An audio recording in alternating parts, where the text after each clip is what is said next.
Thanks a million. It's lovely to be here. I've never done this sort of thing before, so forgive my nerves, whereas Liz is such a pro. So he's very excited to have a microphone. Really. He's like, there's a green room and a microphone and biscuits. I've never had my own green room, so it's very, very cool.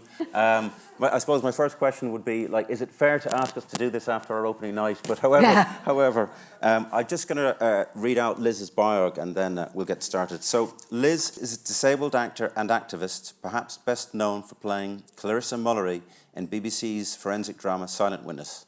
Other TV and film credits include Good Omens, Loki, Devs, The OA, The Witcher, Les Miserables, Crypt Tales, and Paramount's Infinite.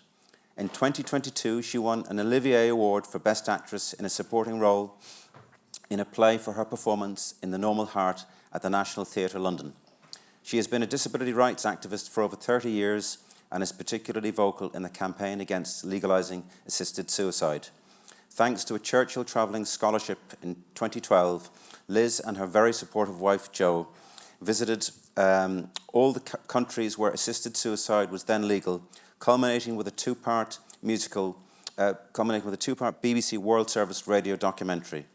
She wrote Assisted Suicide, the musical, which sold out its run at the Royal Festival Hall and was most aptly described as a TED Talk with show tunes. Most recently, Liz authored a BBC documentary, Better Off Dead, exploring her secular disability rights opposition to assisted suicide. For those who cannot access BBC iPlayer, it may or may not be available to watch on YouTube. I couldn't possibly say, for legal reasons, but it's subtitled. I've watched it 3 times. It's brilliant. So Liz, this is like lovely to be here and to be chatting to you. And I suppose I want to kind of, I want to kind of ask you how you kind of came to your view about opposition to legalised assisted suicide, but I want to start at the very beginning, okay. which is to sort of ask you about your childhood. I know you weren't born disabled, and you became disabled at what age was that? I got ill at the age of 7, okay, and then a wheelchair user from the age of 11.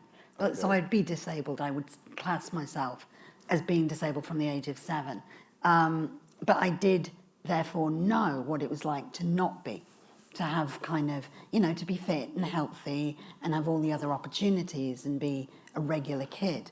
And then I become ill and very different. I was on steroids, I was very fat, I couldn't do the things that I'd done before. And what that meant is that not quite overnight, but in, the difference between a few weeks, I went from being a popular kid to being the kid that they took the piss out of, basically. And so I think when we're in this debate and we're discussing about whose life is valuable, what I come with to a degree is those seeing how when I was one type of person, I was treated in one particular way. And then when everything changed for me, how I was treated and how I felt, it was completely different. And was that a long phase in your life from those young years as such when you really struggled and felt miserable? Yeah, I mean, I think until I was about 16, it was not fun. And I was very ill anyway. Like, I had bad health. You can be disabled and not be ill at all. And so that's often a complication that people, I think, get confused about. I actually was both. I was ill as well. So I knew, I went in hospital every holiday. I was in hospital, that kind of miserable time. But I don't know if people... Can I just check, actually? This would be really useful. Has anybody seen the documentary? Yes. Okay, so a few... That's great. So it just means, because I will mention things and there won't be spoiler alerts. Spoiler alert is I'm still here. And that's the important one, okay? Well, for me it is. I don't know about you, but it's important for me. So, but as in the documentary, I go and I visit my mum. And she's kept diaries from those times, late 70s and the 80s. And as early as 12, I said to my mum that I wished I was dead, that I didn't want to be alive, because I couldn't see a future. And that was not a fun day of filming, let me tell you. No green room. would have made that fine. Because she basically, because it was TV and TV can be quite demanding. So my mum had gone through her diaries and had written out every time I'd had something bad happen to me, something miserable said to me say something about how I felt. And this was on about 3 pages of A4. And she just, in front of the cameras, read them all out. Bless her, thinking she was doing well. And I sat there and just like felt myself shrivel and shrink and go, fuck me. Sorry, I swear a lot. My apologies. It's amazing that she had that kind of record. It And is. did you know that she had kept that I knew diary? she had the record, but I did not know that as early as 12 I had felt that I did not want to go on. Yeah. And that will feed into my views. You know, that does. My documentary is why personally, and then a group of other disabled people who agree with me, why I guess where our views come from. And some of that is to go, my God, bless you. If I had, I absolutely could not see any point in going on as a teen. And that continued really till I went to uni, met other disabled people, and my life transformed. Fair enough. And can I ask you, you mentioned like kind of until the age 16 you weren't in a good place. Like the decision to go to university at all suggests some kind of positive direction was being taken. So how did your thinking, like how did the decision to come to university come about? And you studied law? I did. Believe. So why that choice as well?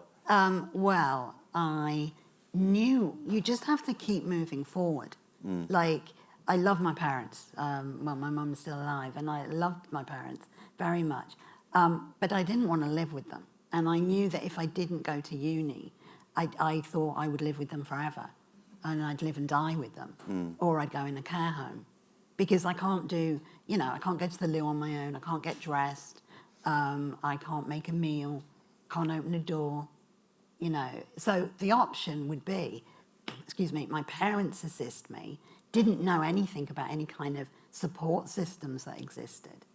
And the one thing that my parents fought for, because I'd been non-disabled, I believe, is they fought for me to go to mainstream rather than special or segregated school. And that means the one thing that I got was a very good education. Okay. I got a private girls' school education because that was the only accessible school. So my parents fought for that. And so they were kind of like, right, well, there's not much that you can do, is there? So you might as well do something vocational. So I did law because it was vocational. And my careers officer said, when I said I wanted to do history, they said, but then you'll only be a history teacher.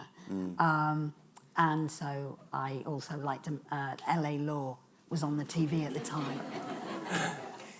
But Jimmy Smits was quite attractive, and it was all quite glamorous. And actually, the law in England is not quite so glamorous. So I was gonna ask you. So the decision to do law was about that. What you've just described. It wasn't. You didn't have a disability rights awakening at that point. No. Okay. So did that occur during college?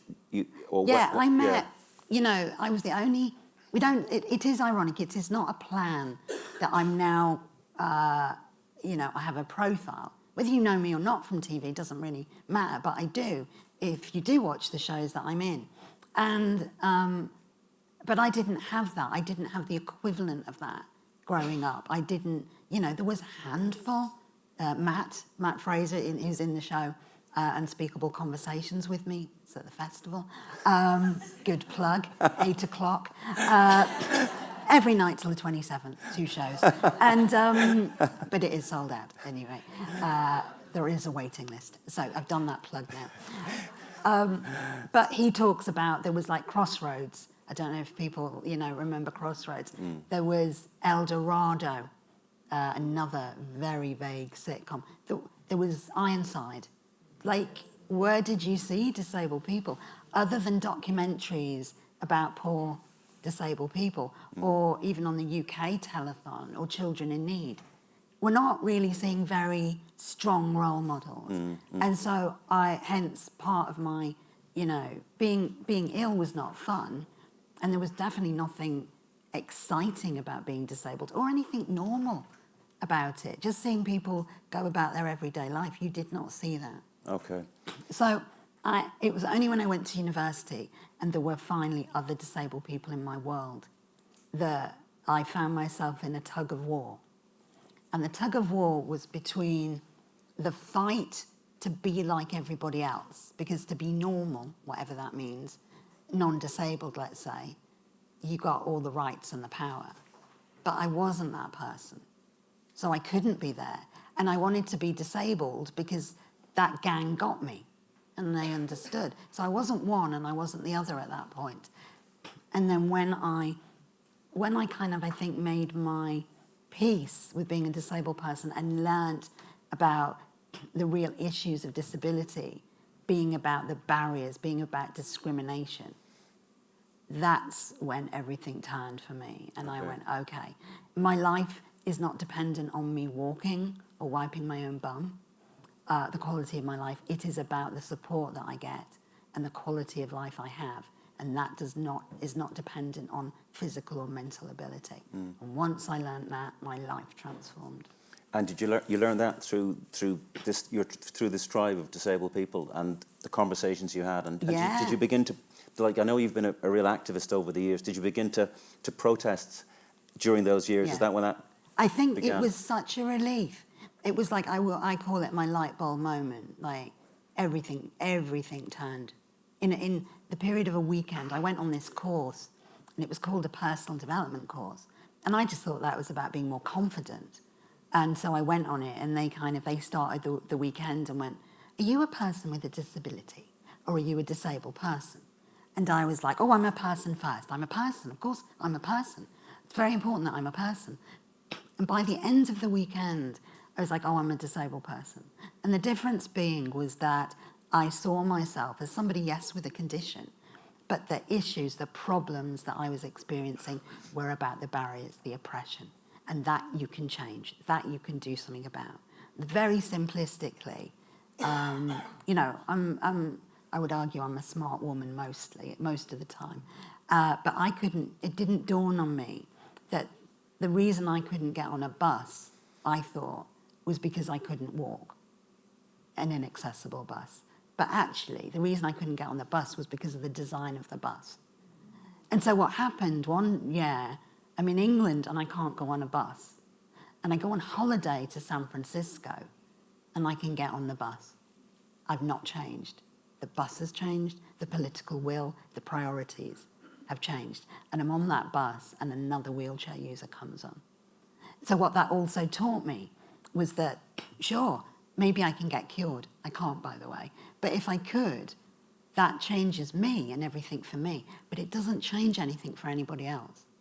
So you change the buses, you make access, you make the environment, you change the systems within which we live, and you've changed things for more than just one individual. So it's about taking the responsibility and the focus of the problem from the individual and placing it onto society as a whole. It's the same as sexism, racism, heterosexism. That's what it's about. It's either the colour you are or the gender you are, or it's how we treat those people. And then in terms of language, is that why the language you use in terms of disability is to say disabled people as opposed to people with disabilities? Yeah. I.e. disabled by society? Yeah, absolutely, Okay. Christine, because, by the end of the weekend, I'm like, of course I'm a person. It's everybody else that forgets that.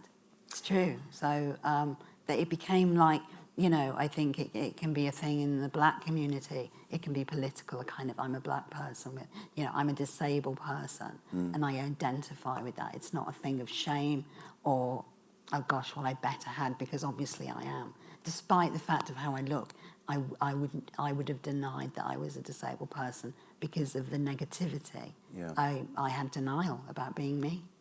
And was that workshop run by disabled people? It was. That weekend? Okay. It was. It was part of... I don't have, by the way, I never talk about my medical condition with a name. The press always give it a name, and they think quite smugly that they know what I have. But I've never publicly talked about it because they're so obsessed with knowing what's wrong with me that I refuse to tell them. But they think that they've worked it out. So everything about me always has this, well, she's got arthropod, but I don't even know what it is. In fact, it got so ridiculous that the support group for the condition that people think I have wrote to me and asked me to be a trustee. And when I said, I don't have the condition, they said, but the internet says you do. So the power of the internet, indeed, but I don't. But I went on a course run by Arthritis Care. No, I don't have it. But it was kind of similar. Some of the treatments were similar to what I'd have. So my mum, who was desperate for support and information growing up, my mum subscribed. And that's when she sent me the newsletter to uni. I was at University in Nottingham. And I was sent the newsletter and I saw this course and it was run by disabled people. And I thought it was about being more confident, thought, okay. And like I say, transformed my life. Okay, that's amazing. Now, did you go on to practice as a lawyer in any sense, shape or form? I like that we're laughing at that. No, I didn't. No. I did fine. And I was offered articles as, 2 year, and I was offered paid for law school, and I was very lucky. And I went, and my parents must have been so proud because I went and worked as a volunteer in a law centre, dealing with disability benefits and immigration. And I started breaking the law. Okay. Yeah. In what way? Direct action, like campaigning. I think it was like I'd lived for 12 years of a real foundation time in your life, from a kid through teens, through puberty, to leaving home, hating myself and not believing in any possibility of the future, to learning something that transformed my life. And so I think once I got there, I was like, we've got to change the world. You were angry? Yeah. And I think I also saw a focus. Yeah. Okay. I saw possibility. And can I ask you, how did you go from that to acting, to that decision? What was that related to the anger, to the focus, or was it? No. Was it separate? Okay. No, I mean, my life is like school in the 80s. The 90s was about protesting and doing disability equality training, trying to change the world, trying to get laid. Things always happen later to disabled people, usually. We leave home, we get support, often we have sex later, we get drunk. We do those things quite often because we often don't have those opportunities. Yeah. So I was doing that. I was making up for lost time in my 20s, possibly still am. And yeah, sorry, I could go somewhere else, but let's not do that. Let's not do that. We haven't got the time, let's say. And in my 30s, so my school drama department was not accessible.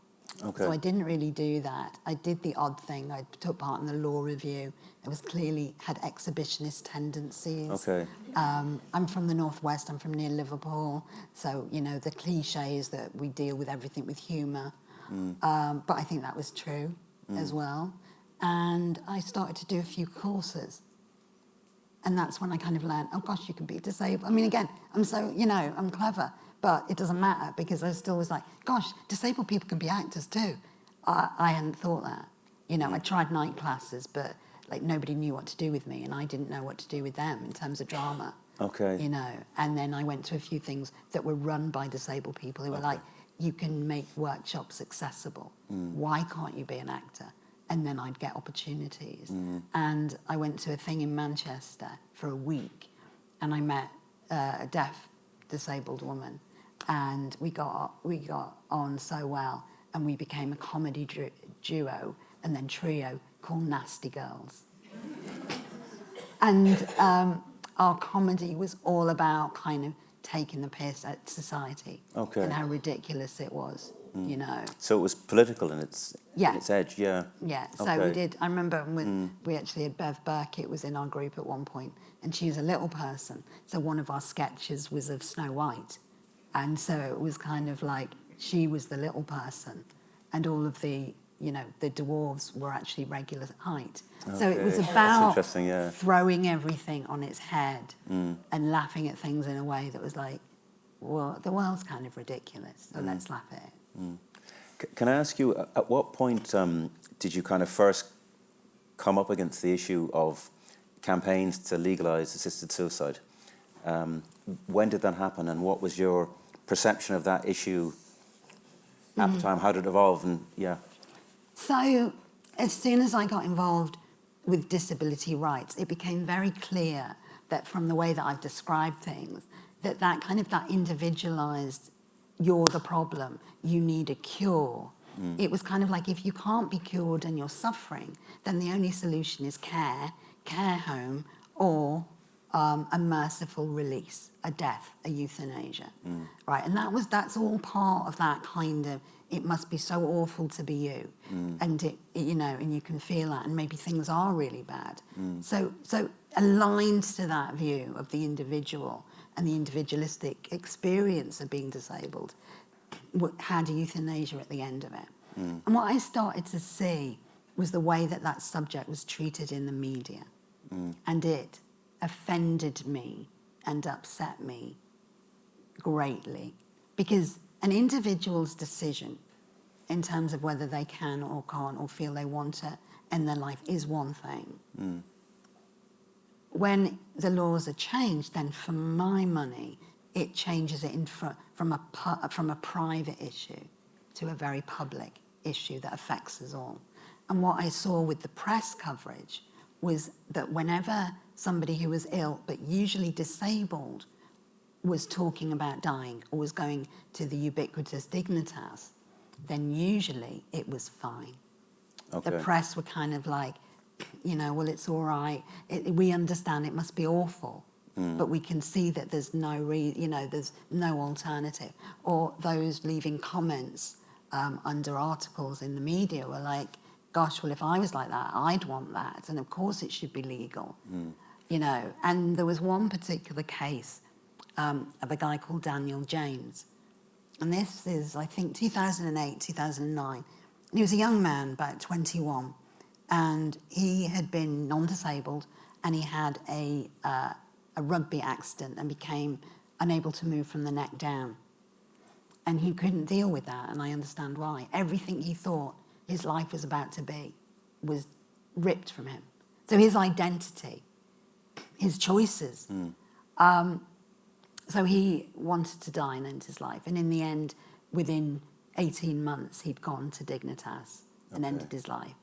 And on the whole, public perception and the media response was pro that decision. And I went on Newsnight, I don't know if we have it here, but the big weekly, nightly, and I was like saying, why are we not questioning why to be disabled is so bad, or perceived as so bad, that when somebody wants to end their life, we find that something that we understand it, and we even legislate to allow for it, rather than questioning what is so bad and what we might need to do to change that.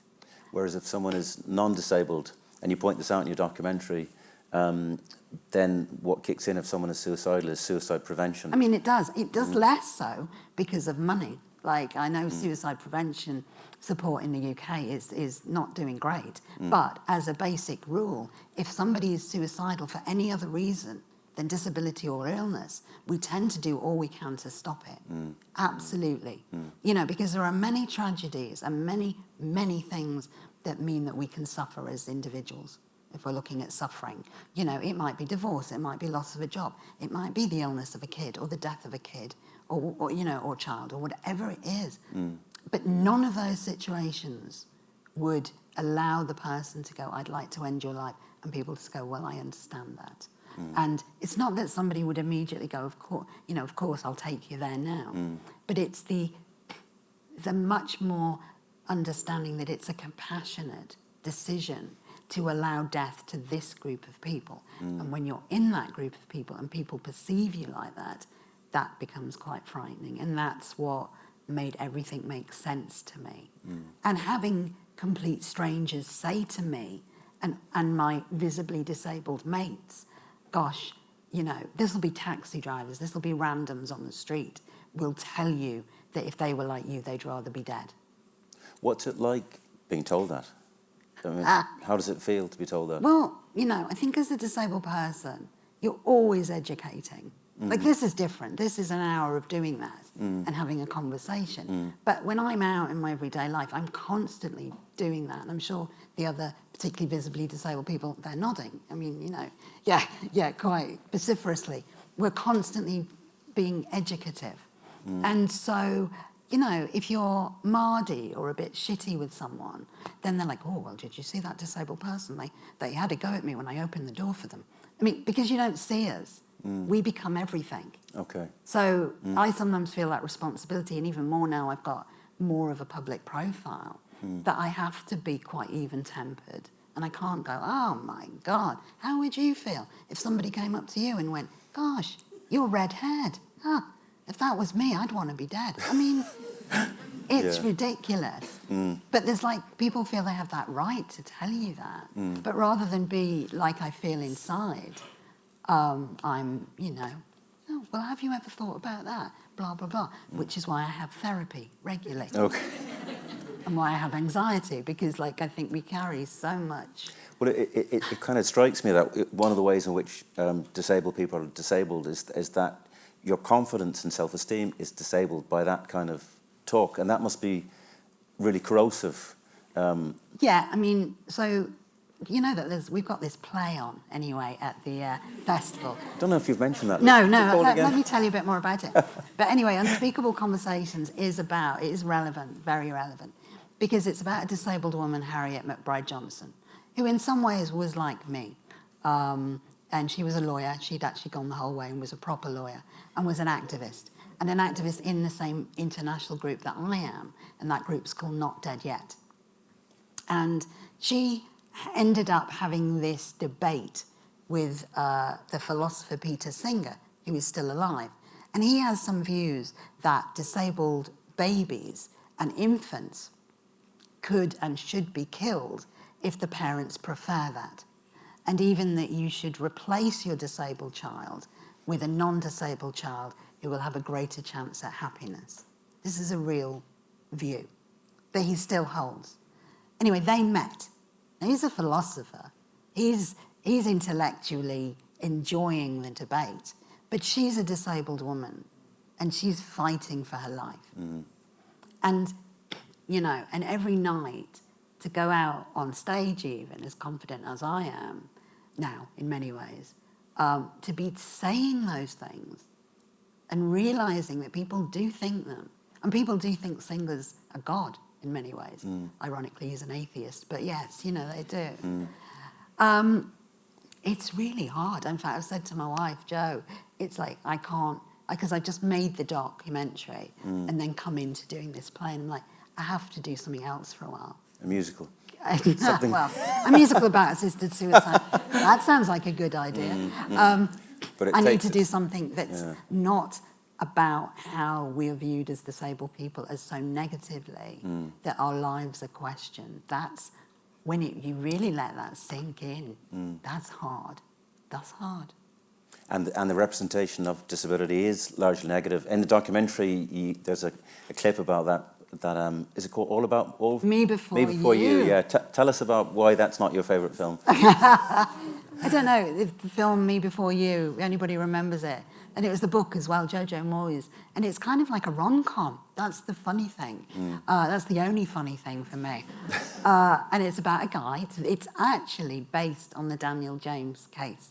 Okay. Oh, right. Interestingly, so it's based on a rich, non-disabled, conventionally attractive guy who has an accident, sporting rugby accident, becomes disabled. His rich family, because of course he's rich, his rich family buy in support for him rather than look at the state providing it, of course, and the issues therein. So he has a hapless carer who he falls in love with, and she's like, well, now you love me, you know, but he wants to die. He wants to go to Dignitas. They even talk about a name Dignitas. And he says that so she can go on and live a good life and live boldly, he still goes ahead with dying. And disabled people all over the world watched that and went, oh my God, do you have any idea what that says about us? You know, that even when you fall in love, even when you have everything, that it's better to be dead than be you.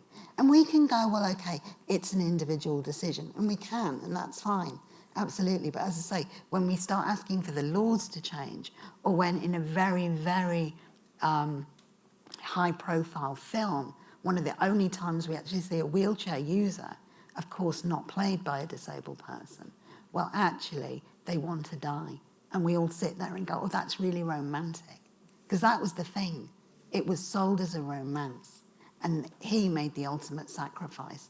And you know, so we had one of our campaign slogans was, instead of me before you, it was me before euthanasia.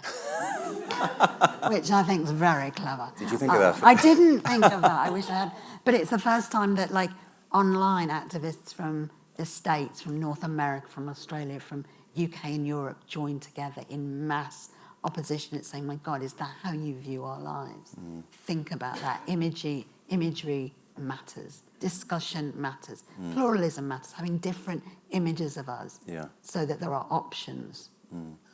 It matters. Can I ask you about, say the campaign to legalise assisted suicide in the UK, just from your documentary, it appears that there's been numerous attempts to bring in the law. And you interviewed this guy, Lord Falconer, in the documentary, and he kind of sort of said, well, it's about control and autonomy. Yeah. And he said, the line in the sand that I draw is it is only for people who are terminally ill. Yeah. And I think that, you know, you made the point that sand shifts. And the example you gave of that was your trip to Canada. So I assume Canada, like that film, isn't among your favourite places. On my list. But tell us about your experience in Canada and what you encountered there. Well, there's a couple of things that you said as well. That if in any campaign to change the law, this is about choice, control and autonomy, then why is it only for certain people? Why is autonomy only an issue when certain people want to die for certain reasons? Like, autonomy is an issue for all of us in our everyday life, as is choice and control. So why does that person who wants to die because their partner's left them, or their child died, or they're hating themselves for whatever social reason, I mean, whatever the reason. But when somebody wants to jump off that bridge or kill themselves, we don't say, bravo, in the name of autonomy, I'm going to let you do that. We don't do it. So I find it it's disingenuous to say that this is about personal autonomy. That's absolute rubbish. It can be about those who are terminally ill. I think, not one person in this room, I imagine, wants anyone, whether you like them or you don't like them, whether you love them or not, whoever they are, wants somebody to die in pain, ourselves and other people. I don't want that. We don't want that. What this is about is making sure that people don't do that, but saying, really, is assisted suicide the right answer? And so you asked about Canada as one of the countries that legalised it within the last 10 years. And Canada's become a country, and I think we go, certainly in England, you know, there are our Commonwealth cousins. We see them as very liberal. And now it's become liberal in the wrong way, because they've kind of gone, well, let's have the law. It began with let's have the law just for those who were going to die within 6 months or a year. And then, actually, yes, those who aren't dying but are disabled came along and said, but what about me? I'm going to live for longer, so you must allow it for me. It's discriminatory.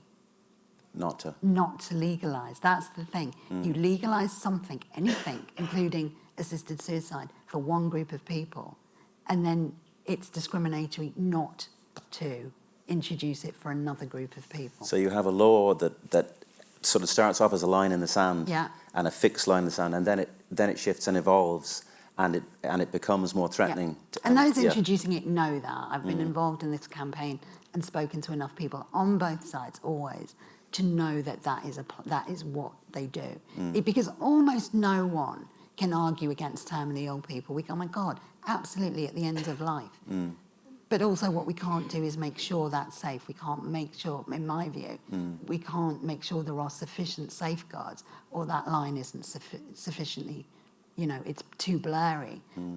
And so it moves, and that's what's happened in Canada. And in fact, today, I was looking, and somebody had sent me a story where a woman with cerebral palsy, not a condition that people are terminally ill from, went into hospital.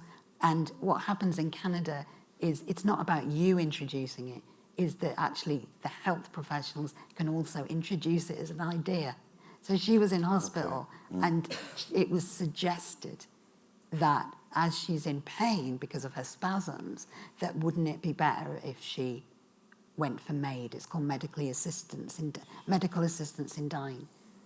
And, you know, put it this way, many of us absolutely do not feel safe, sadly, in medical settings. I don't in England at all, because I hate bringing this up, but I think COVID taught us an awful lot about the value of certain individuals, and I would say that's about older people, disabled people, people in care homes, people with learning difficulties. I think we saw why, I don't think we are socially responsible enough to allow the state or a struggling medical profession to have the power to kill certain groups of people. And COVID gave us a window into that. It kind did of illustrated that. It did. You know, the DNRs, the blanket do not resuscitate orders. Now, we can debate the importance or the good and the value of them, but certainly when you're disabled, you know, having that put on you, so many disabled people I know have unconsensually had a do not resuscitate order or decision made about them. And we're so trying to convince everyone that we're worth saving, particularly in a hospital setting.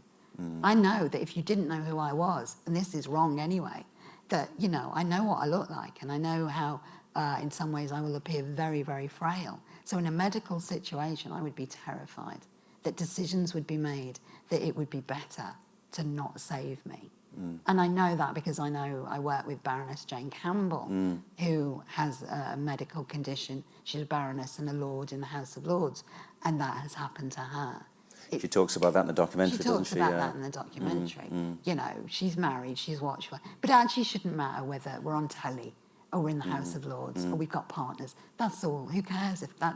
We shouldn't be judging people and valuing them by them having these sort of social... And she went in for a relatively minor complaint. She did. Yeah. She went in for a chest infection, which can be serious, but they realised it was just dehydration. And her husband discovered that she had a do not resuscitate, and they were leaving her to be. They weren't going to treat her. Terrifying. Yeah. Yeah, that's really terrifying. It is terrifying. And in the Canadian examples you show, there's the case of one mother who had concussion, and it seemed to trigger some kind of perhaps mental illness or depression or paranoia. Yeah. And there was also she wasn't eating sufficiently, and she applied, as you detail in the documentary, applied for MAID, and there's two versions, isn't there? There's track one, which allows you to be killed within 24 hours. That's right. Just so terrifying. Yeah. And then there's track two, which takes... Which is 90 days. Fair enough. Yeah. And she signed up for sign one, or for track one, and she was... Yes, because she stopped eating, it became terminal. Okay. That was all it took, because she pretty much had a mental health condition, which currently isn't legal, but it will be in March 2027. So it'll be people with mental health conditions in Canada. In Canada can be euthanized, with their consent, of course. Sure. But this was, she had concussion, she had various mental health issues and physical sensation issues. Nothing terminal at all. So she stopped eating, then it became terminal, then she could use MAID within 24 hours. I mean, it's... And her daughter gets a text. Her daughters, I mean, saying, the effect of any kind of death, the effect of suicide, the effect of ending a life, or a life ending on the family and who's left. I mean, that's what always upsets me as well is whenever we discuss, I think it might be different here as well in Ireland, but certainly what I see in a relatively secular country like England, like the UK, is that now any discussions on death only seem to happen around assisted suicide. Like, we don't talk about death enough. Okay. And I think possibly faith has got something to do with that, interestingly. But we don't. But when we do, it seems to always be in the context of assisted suicide. So when we did the musical, I was always sort of, will you do a Q&A? Will you do an after-show talk? I was like, no. You know, if you've seen my show, then you know what I think, and I don't want, you know, it's enough. But what we did have was deaf cafes, not deaf cafes, they're different. Deaf cafes, so that we could talk about death and dying, because that's what I also think this is about. I think we don't talk about it. We are scared, many of us. Loss of control, not having the right support, you know, not having enough end-of-life care. That's where the issue is for me. And then if it's not, and there's more issues, then we really need to look at this. But let's stop there. And does assisted suicide become something that's sort of easier to talk about rather than talk about? It's become the sort of sexy thing. You know, it's kind of like the Hollywood death. And it really isn't. Like, I've seen enough. I've been to, again, me and poor Joe, we've been to 3 death clinics. And I remember being in a room after somebody had died the morning after, you know. And it was so, no, okay, I get that, if that's what that person had wanted. But it was not, it was in an office block. And they could only do the deaths after hours so that it didn't impact on the office workers. This is Switzerland, where it's all very normal and very, you know, and maybe again that's our sensibilities on death and dying, but it's not the velvet pillow death that you were told and seen on TV, I think, often. There's a great moment when you're in Canada and you're talking to this doctor, Ellen Weeb, yeah, and she points out the black recliner, this black leather sofa where you can choose to die. Yeah. Like, what was it like? Was it being in Canada, knowing that there was a law there that, like, was it kind of unsettling? Was it, how did it feel to be in a country where, yeah, you know... I mean, we probably filmed 3 times as much as is in the show.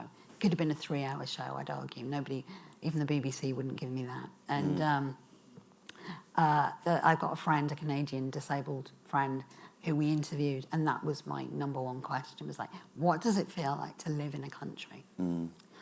To be there as me, I know nobody's, you know, there's the odd quip about, oh, I'm a bit scared, blah, blah, blah. But of course, you know, of course I'm absolutely fine. Nobody's going to, not, you know, you have to consent. And that always comes up. And of course, the issue is, what's consent? Because there's even a line in the play. I don't know if you know, but we've got this play on. Anyway, what's it called again? Unspeakable Conversations. It's tickets may be available. Anyway, about being pushed into the gas chambers, if we're going to go there. Okay, and I'm like, that's not how Harriet goes. That's not what this is about. I also say that's not what this is about. It's that the worst of it is we consent to it. And why wouldn't we consent? When I was a kid, I didn't want to live. When I was a teenager, I didn't want to live. If you took away my support, if I didn't have the things that I value as an individual, then I can absolutely, on the flip of a coin, who wouldn't go, I want to die? If you become disabled and you lose, it, you know, yes, your body changes, so you've got to grieve. You've got to get over the fact that you've become something and someone different. But why can't you still work, possibly, or still have a partner, or, you know, but probably most people, their homes won't be accessible. So they'll end up from going from having a marriage bed or their own room upstairs to having to sleep in the front room. That's horrible. Right, so do you see what I mean? Once you see that, or you can't go to the loo on your own and your mum has to help you, that's not fun. But if you had the right support, it mightn't be joyful. We mightn't be clamouring to become disabled as a statement. However, those barriers and difficulties could be so much less of a problem if we had the right support. But we don't value older or disabled people, and I'd argue we don't, because economically they're not as productive. That's a whole other argument and a whole different talk. But, you know, I imagine if we were and had that political power and that economic influence, then there would be more done to support us. But that's the kind of change you would prefer to see? Oh, God, of course. I mean, absolutely. I think until we've really exhausted providing people with the support that they need, that we cannot go down the road of legalising it. And as much as, you know, another politician, Starmer, is very pro-assisted suicide, you know, I was in a great quandary about who to vote for, because in some ways I would go that way politically. But I will keep campaigning, because I think what the documentary did, I was really frightened when the documentary came out, because this is a very polarised discussion and not a fun one to be part of. And I've had a lot of criticism thrown at me, but a lot of unpleasant criticism. It's fine to disagree, but when it's very personally fueled with hate. So I was very afraid of social media particularly, and actually the opposite happened. There was a few people going, she should mind her own business, blah, blah, blah, fine.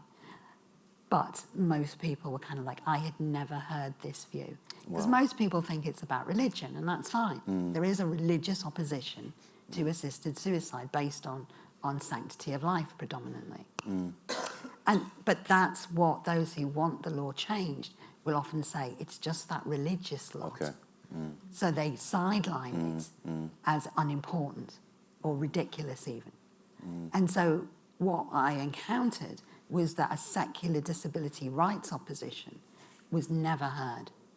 I mean, you know, they had to make the documentary. I've been campaigning since about 2010 for the documentary to be made. And what I had to do is get a main role in a BBC drama in order for them to listen to me, so that I had a little bit of power and kudos, so that they were like, Liz, what would you want to do next? But even when I said that in 2016, it's taken, 8 years to get the doc made. So, but people, it's changed people's minds. That must be really satisfying. It's satisfying and depressing, because not, you know, a lot of people have seen it, but a lot of people, it's not on iPlayer. Obviously, it's on YouTube, but, you know.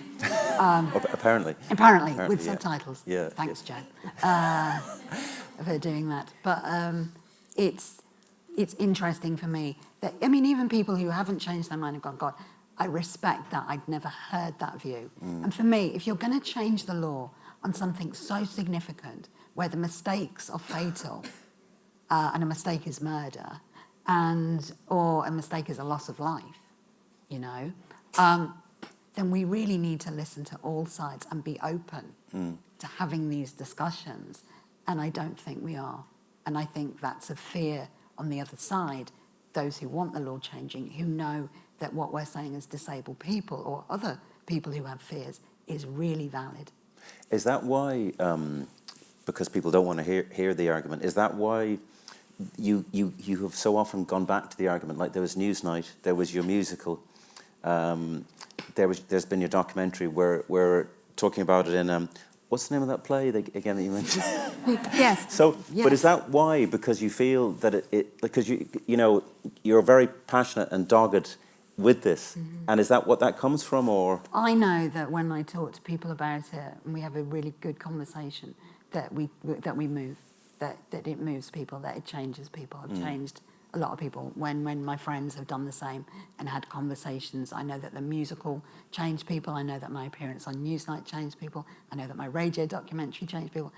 So I know change is possible. Okay. And I know that opening people out, it's not about changing minds, actually. It's about saying, have you thought about, just think about this. There are other sides to this. There is a side that you're often not shown. So let's see all of that and then make our minds up. Now, then, however, like say there was a referendum, dangerous world, because we're so based on seeing, you know, we started this conversation with a look really at how we're starting from a position of certain groups of people already their lives being viewed as better off dead. So as long as that exists and that status quo exists, it's not a fair fight. Because we already think that certain lives would be easier if they didn't exist, and they'd be cheaper. And even if that's not said, it sometimes is, and it looks that way in Canada. I interviewed Amir Farsood, and he kind of broke my heart. That's the interview that most hit me. He's a disabled guy, and he was going to be made homeless. And he'd been homeless as a youth. Canada, very cold winters, he couldn't do it again. And so there was no accessible housing in Ontario. It was a 10-year wait. And so he applied for MAID, and he got approved based on the fact that he didn't want to be homeless. And he didn't die because he talked to somebody who did something that they shouldn't have done. He'd asked them not to tell anyone, they did. and it ended up on the news. And at one of those GoFundMe happened, and also he hit the headlines and everything. And so I'm having this conversation with a guy who would have died, he would have died on the 27th of November, 2022. So I'm sort of talking to a ghost, really, a guy who wouldn't be here. And that was like, how many lives are like that? And that would have been viewed as consensual. He was not being pushed, but he was. Social factors will push us. You know, that's how coercion works. It is not being dragged to the gas chambers. It is having your life being made so difficult that you have no choice. And that's the evil thing about choice and assisted suicide, I believe. It's like, well, she chose it. It's our choice. But often it's lack of choice that leads us to doing it. So it's not really a choice? It's not a choice. No. Okay. No, I don't think so. I wonder at this point, might we open it up to the audience for questions? Rosaline. Hi, Rosaline, good to see you. The microphone's just coming to you. Now I have one, three things. First of all, the boots. The boots.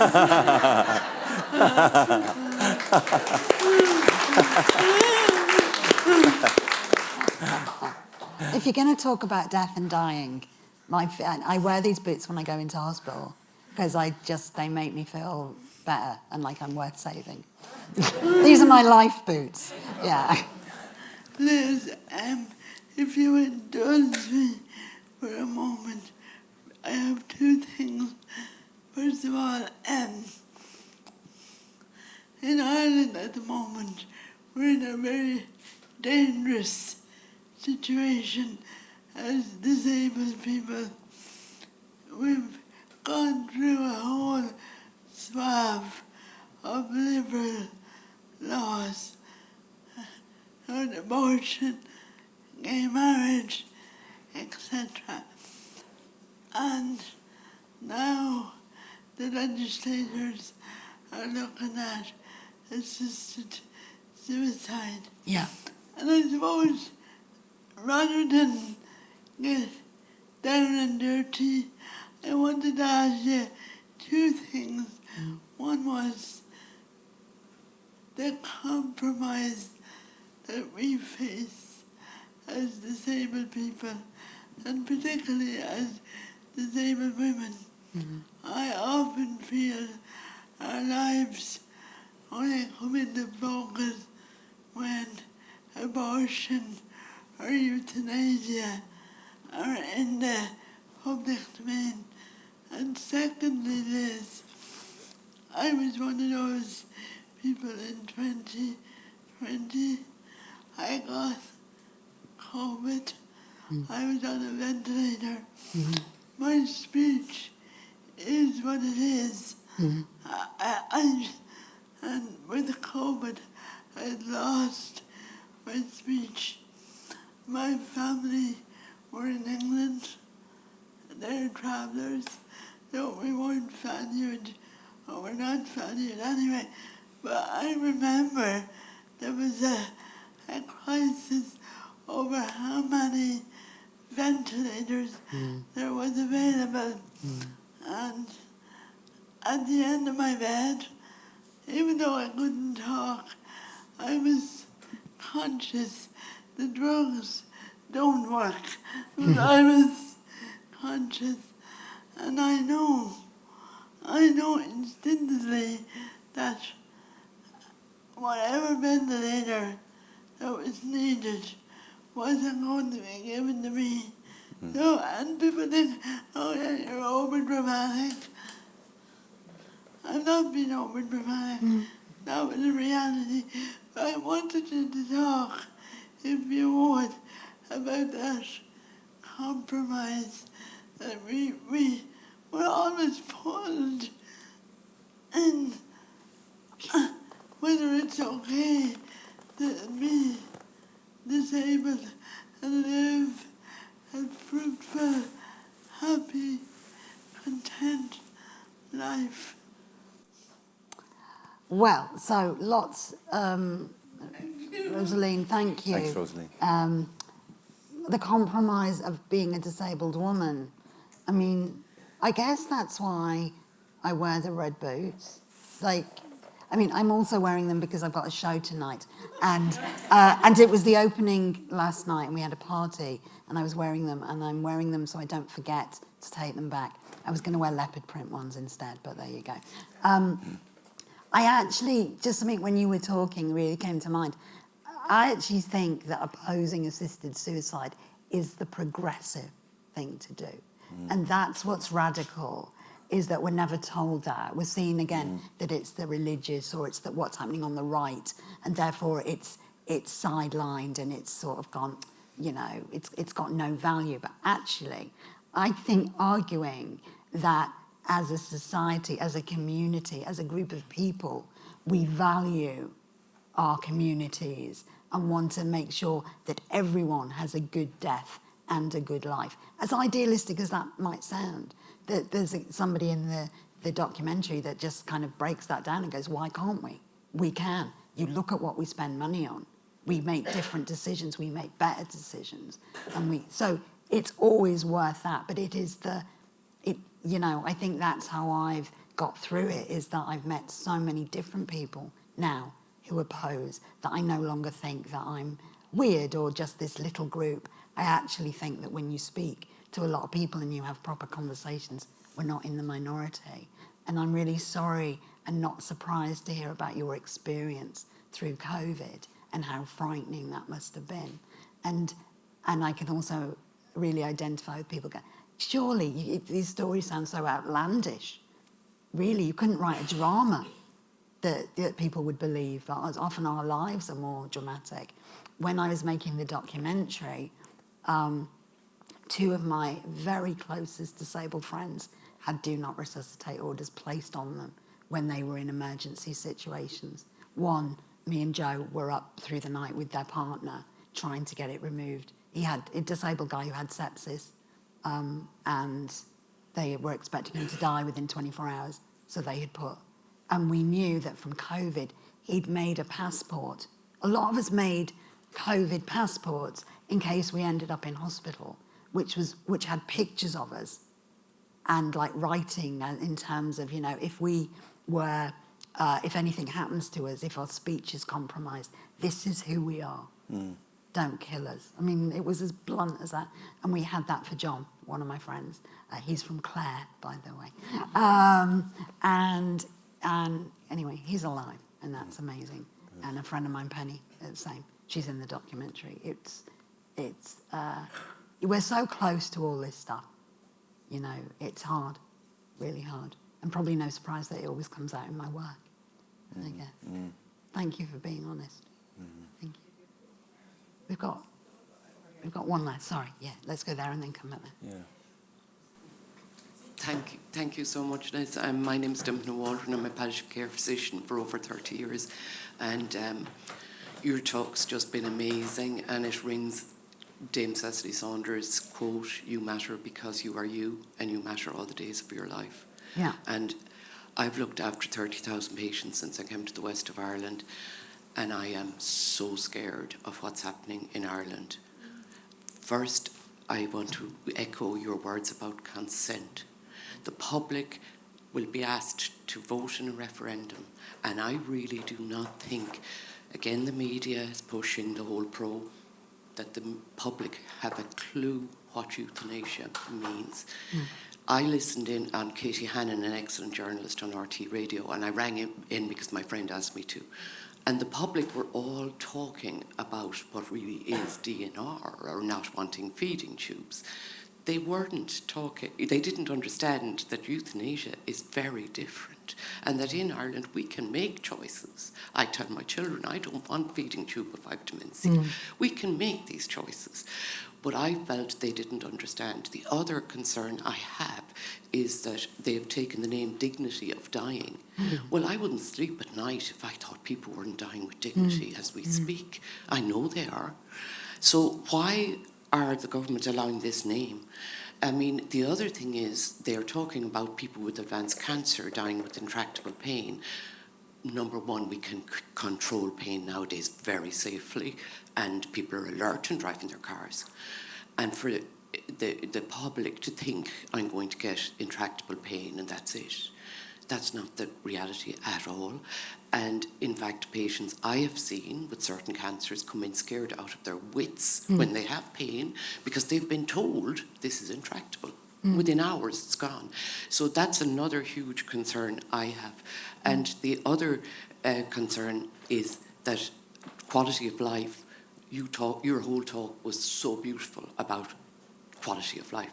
Quality of life is used in the health services all the time. Health services are not measuring quality of life. They're measuring health-related quality of life. And often for palliative care patients, their quality of life is actually very good. Even people with lung cancer, we showed an improvement in quality of life as death approached because people were dealing with relationships and issues they wanted to deal with. We've published this all over the world. It's internationally recognised, and yet the Lancet did a commissioned paper on death after COVID. And you know what? I have the quote here. They actually declared that they didn't look for the patient's voice. So I can't believe it myself. Yeah. Because I think if we listen to our patient, we cannot get it wrong. I say that to the medical students all the time. Time with the person and find out what the person's wishes are, then address the wishes. And it can be done. But thank you, Liz. No, thank you.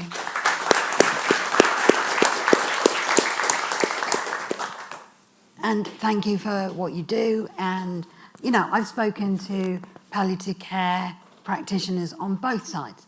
You know, so you will get people in palliative care who go, absolutely, we can get rid of pain, most pain. Those I believe the most usually are those that go, yeah, you know, there can be difficult times, let's be honest. We've all seen people die not pleasant lives, but often those deaths are also nothing to do with assisted suicide. Like they wouldn't be solved by that. They wouldn't qualify as well. I think there's this sense of this will make any kind of death and dying easier or better. And it's interesting how many people don't qualify and won't qualify. Thus, we'll keep pushing. So you might get somebody, it's very common will be, you know, my mother has dementia and blah, blah, blah.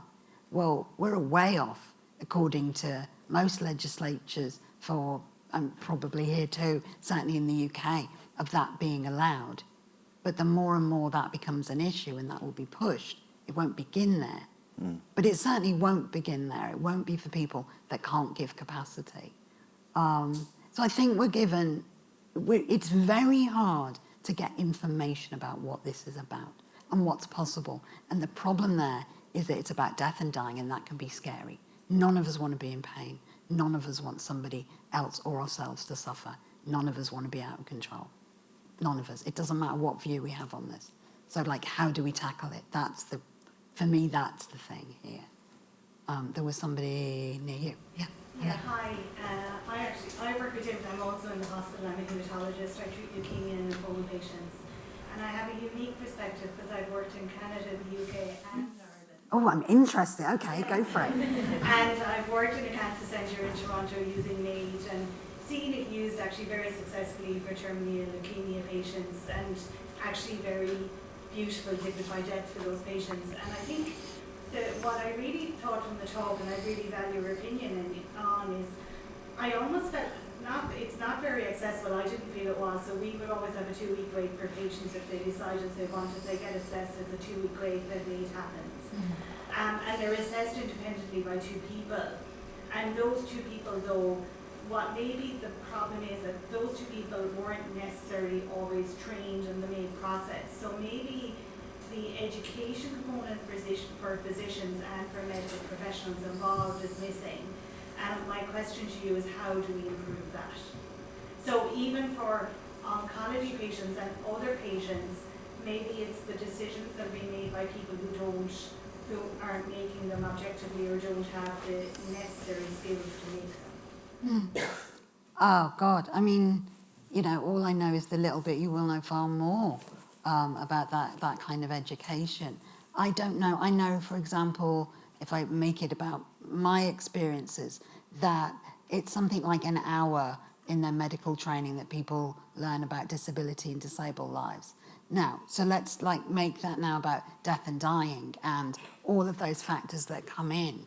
You have people, like I've often said, I know that, okay, it's different now because most people know my views on this subject. But if you didn't, and I went to a doctor and I said, in Canada, for example, by choice, that I had some issues and I wanted, my pain, my restrictions, my whatever, I know it would not take much to convince anyone, based on my appearance and based on the things that I can't do. How we get over that, I don't know, because I think this also comes under illness and how we judge levels of pain and how other people do. It feels like we don't value those sort of holistic aspects when people are ill. And at that point, it is really interesting to hear that, MAID can work when it's kept for that tiny group, because then the fear is when it becomes that bigger group, morally, are we happy with that? Where do we draw the line? And what's the answer to that? My answer is I fear that we can't safeguard it. Therefore, mine is to keep it, because my belief is that once you introduce it, you can't rein it in. But obviously, you also have experience of where it does work for a specific group of people. Could other things have worked as well? Like, that's a choice thing. So is it also, I remember going to, so this is like 12 years ago when I went to Oregon, which was the first state in America. So in America, it's only legal in 11 states, but the very first one was Oregon. And the phrase from there, when they look at the demographics, is it's an issue for the white, worried, well-off. And I think that's very interesting. I think those who were non-white have more issues with the medical profession, much like disabled people do.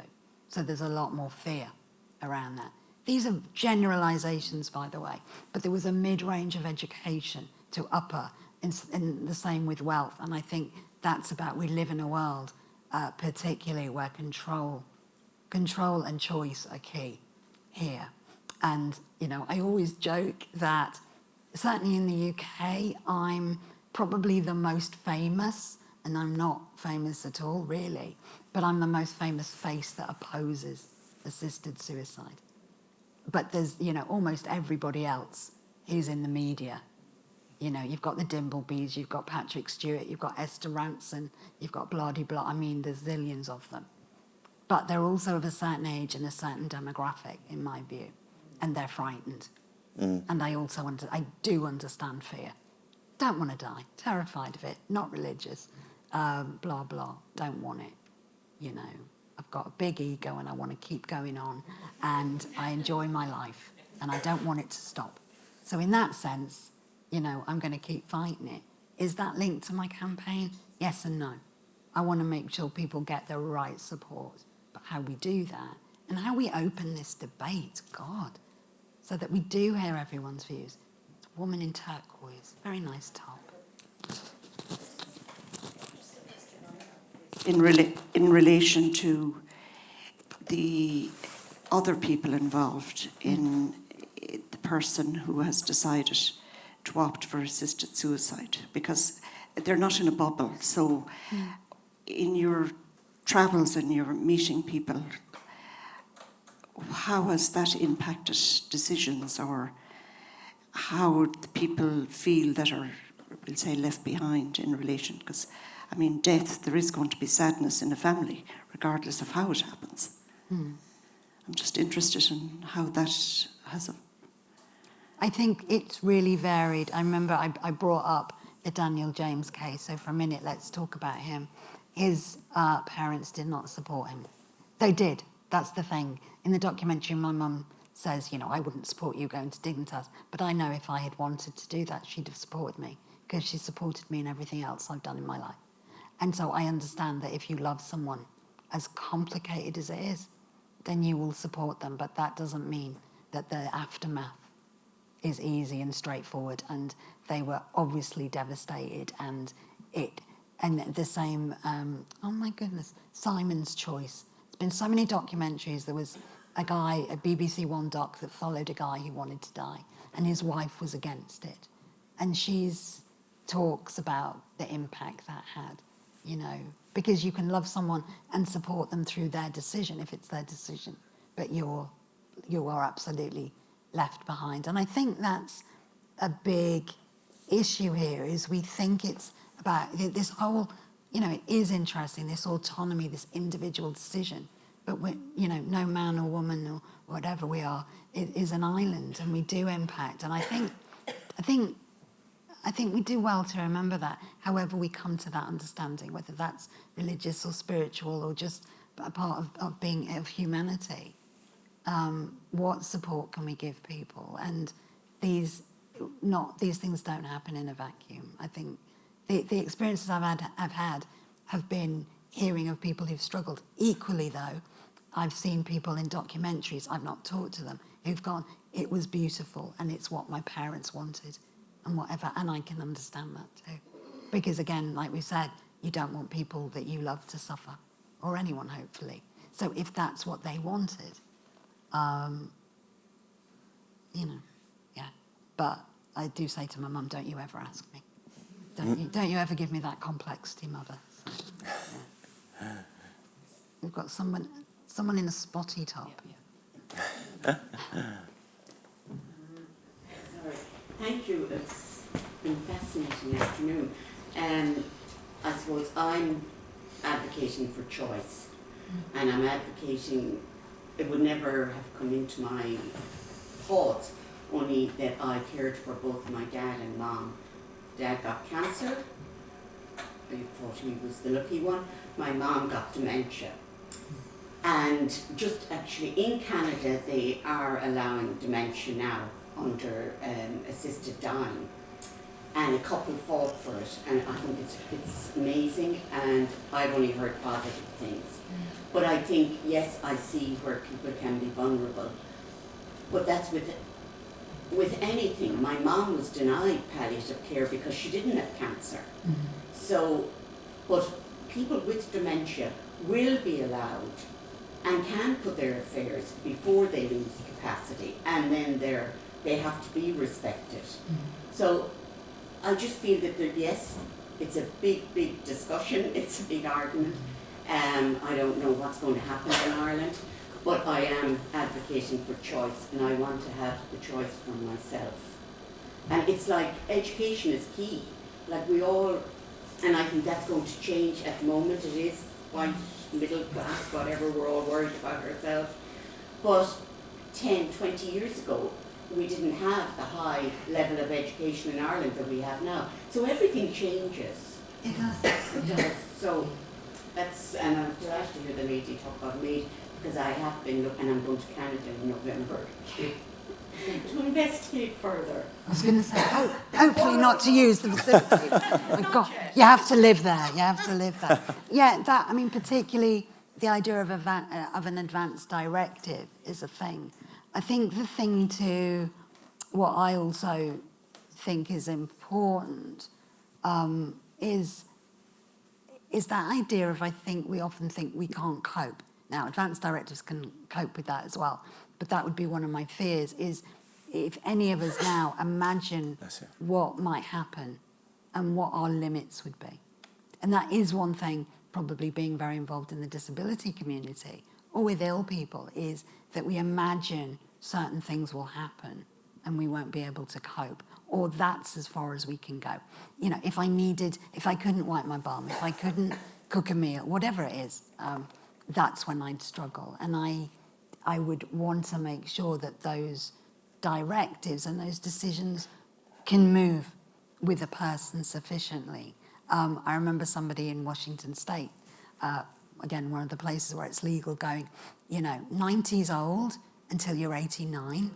And I'm like, yeah, which is true. And I have my own limits. I'm very articulate. So the thought of losing my capacity to speak really frightens me. I'm not immune to these fears of where would my limits be as well. So I absolutely, understand that. And thank you for bringing up your position and allowing a very good discussion. I respect your view, and likewise, and I appreciate that. Thank you. Anyone? Hello. Same row. Thank you, and thank you for your wonderful talk, and thank you for all the views expressed here today. All I have to say is that in Ireland we are renowned for doing death well, as in funerals, wakes. It's in our tradition. One of the fascinating things you said today was we don't talk about death while we're alive. I don't think we do. I think we skirt around it, and it is the only thing that we are guaranteed is going to happen to us from the moment that we are born. They say taxes as well, but some people get away with those. Okay? But only the government usually, but yeah. So this is so fascinating because we should all be preparing for death and welcoming death. And welcoming, as you said, a death that is calm, that is peaceful, that is the natural end of a life well spent. And they're conversations that we should all be having when we are in the full of our health and when we are, instead of avoiding it, and preparing for it. And there are so many ways of making, when, as you said, when 90 seems old when you're 89, you might think that, I couldn't possibly deal with this kind of an illness, and I couldn't possibly, etc., until you are there and suddenly you realise how precious life is. So nobody knows really. Things change all the time. So with legislation and with definitely there's room for every view, but I think the opening of the discussion is so important, and that people inform themselves about every aspect of it, and that there are no unintended consequences or parts of society that are people who are unduly affected by legislation or by changes that are brought in the name of the common good or of everybody. Thank you. That's all I need to say. And it links to me with the woman at the back who's worked in Canada, about when you asked about that sort of education. It feels like this is part of a wider discussion of end-of-life care and discussions. And it absolutely, it's at the sharp end of what makes us human, is our frailty, our mortality, the fact we're all going to die. We will probably, our bodies will change and deteriorate, and we're afraid of that. And and what does that mean? We all share that, which is why this is a brilliant conversation to be able to have. But it's often, like I say, not an equal discussion, because already some people have made decisions about other people's lives, and that's where it concerns me. But I tip my hat to a country that is much better at discussing death in some ways. I'm sure it's not ideal as well. I'm sure there are huge issues that we won't, and I appreciate this not being we've been able to keep it quite narrow onto this discussion, because I know we could go on for days with this. I know it's really complicated. But yeah, and I do appreciate the different perspectives, that support and oppose what I'm saying. It all, that's what we want, this sort of conversation. We don't have to all agree, that's not it, but let's just hear each other so that then we can make a decision. I think it's unbalanced at this point, I'd say.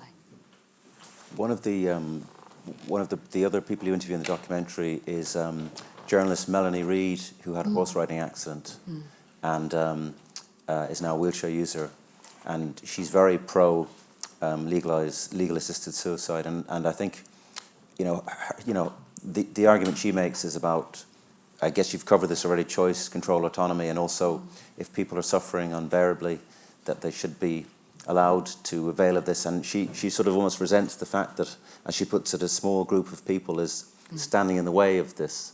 And what's your response to that, or your? I said, well, I think you're the small group of people who are stopping the rest of us. So she thinks it's me and whatever. To be fair, the interview's only in there because the BBC are about balance. And that's the truth. However, it's actually a very good interview, and she was wonderful, and I actually really enjoyed meeting her. But because what was funny is we talked for about 2.5 hours, and the majority of it was about shared experience as disabled women. It was really like we're filming, and she gets a call from her district nurse, who's basically asking her the most ridiculous questions about something medical that she needs, that are so sort of infantilizing, and make this very basic thing that she needed, Melanie needed, into a really difficult thing. And she was so apologetic. I'm like, no, God, I get it. I get this stuff happens to us. But it was just like, that's what, and I'd say a lot of my views, and she'd go, gosh, I've never really thought about that. And she still wants what she wants. And she says it's her upbringing. She's believed in that autonomy. And I'm going, but you have that as well. Don't forget the fact that to a degree we have that. What this is about is a very specific change in the law for some people. Depending on which country, those definitions will change. But it's about that. And there's a palliative care woman in the documentary, Catherine Sleeman, lovely woman, who basically says, look, nothing is 100% safe. Nothing, we can't guarantee, we just can't. Nothing is. Even the politician says that, Lord Faulkner. So we have to work out what we're happy with. You know, is it 1 in 10? Is it 1 in terms of casualties? What is the collateral damage that we're happy to have? And we may be happy with that, whatever level it is. But it's those sorts of questions we can't be afraid to discuss. That doesn't mean we shouldn't introduce it, but it just means we should be open to all of that if we do. You got anything happy to talk about? I've got a show I could talk about, but the subject matter may not. It's actually a very funny show, by the way, at times. Well, the writer's sitting here, so I've got to say that. Yeah. There's somebody there, gentleman here. Just over here, Sorry. Okay. Thanks very much. Maybe my question is going to follow up from what you just said at the moment, because the issue is about how many wrong debts are we happy to accept, but not so much. But I have a funny feeling it's not so much many wrong debts we're happy to accept, rather than the category of them. Mm-hmm. So that if a disabled person or a person with early stage dementia has assisted suicide and dies, society might think, oh well, it wasn't such a big error. Mm-hmm. Whereas again, if the 25-year-old young man dies, that's a tragedy. So I think there is that concern about it, because again, I think it's not so much about the volume of debts that might be wrong, but about whose debts count. Yeah. And I think what's really interesting, you're saying that this idea that opposing assisted suicide is a progressive view. Because I think in assisted suicide, it is considered liberal, but I think liberal going left, libertarian going right, do tend to meet. So the libertarian view of I'm myself and I'm autonomous, that really fits the right-wing libertarian view, comes very close to the left-wing liberal view. And I think the two sides can meet somewhere, which isn't necessarily good for most of society. It's more of a comment than a question. No, it's an excellent, thank you. Thank you. Hello. May I make a comment? Silent Witness has never been as good since you left. Now we're talking.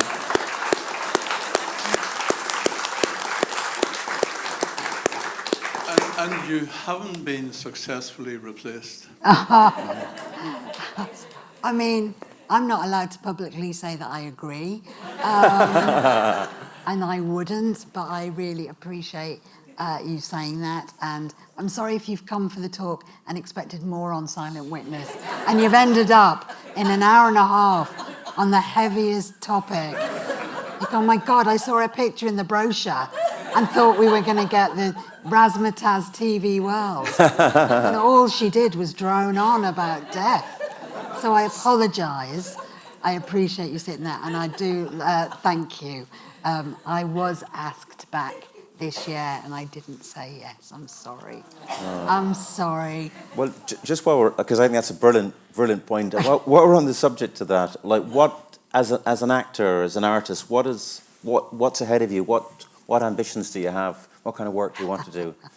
I'd like to do something that isn't about euthanasia and assisted suicide. I'd like to do a comedy. I'd like my own series. I'd like to win an Oscar. I think there's probably going to be a book one day. I mean, I want to be, oh, that's right, I want to be a Bond baddie. A Bond baddie? Yes. Okay, yeah. With the boots, with a cat. Yeah. Yeah. Your own cat? You I can think provide that's the cat. our own cat. Yeah. So the festival are amazing. Like, it's an amazing group of people. It is. I'm not just saying that because I'm part of it. I mean it. And part of the reason I say that is that me and my wife said we wanted to move en masse to Galway for the festival and bring our 19-year-old Burmese cat. And they found the one place in the whole of Galway, I think, where we could actually stay and bring a cat.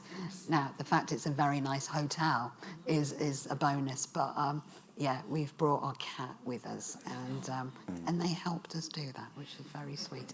So I think, yeah, I'm filming things in the new year, back in Good Omens, which makes me laugh because I play an angel. And what I love about playing an angel is that I'm a wheelchair-using angel. Because I think, certainly I grew up as a Catholic. My family were Catholic. I say I'm recovering now. But there was all that stuff about being cured and whole and whatever that, I actually just avoided going to Lourdes, but all of that stuff, yeah? I'd like to go. I've heard, I'd like to go now as an adult. But, so to be a wheelchair-using angel in heaven, I think is kind of quite fun and goes against all that stuff I was told as a kid. And then when I'm in the real world as an angel, I reach things that are inaccessible, like a building with some steps into it, and I just click my fingers and it's made accessible. That's the real miracle. I